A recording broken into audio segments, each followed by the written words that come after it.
అన్ని బంగారు నగలపై ఇంకా 1% తగ్గింపు ఇద్దాం. వజ్రాభరణాలకు క్యారెట్ 5000 రూపీస్ తగ్గింపు ఇద్దాం. వెండిలో కూడా తగ్గింపు ఇద్దాం. మీ లలితలో బంగారం, వజ్రం, వెండి తగ్గింపు ధమాకా.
ఏంటి అలాగే నిలిచిపోయావు?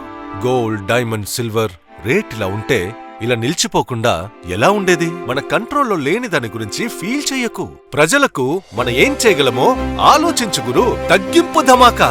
అన్ని బంగారు నగలపై లలిత వారి మార్కెట్లోనే తక్కువ తరుగులో ఇంకా 1% తగ్గింపు ఇద్దాం. ఓకే, వజ్రాభరణాలకు క్యారెట్కు 5000 రూపీస్ తగ్గింపు ఇద్దాం. హలో, నన్ను మర్చిపోయారే. వెండిలో కూడా తగ్గింపు ఇద్దాం. అంటే ఇది బంగారం, వజ్రం, వెండి తగ్గింపు ధమాకా. మీ లలితలో ధరలు కంపేర్ చెయ్యండి. ఎక్కడ తక్కువో అక్కడే కొనండి.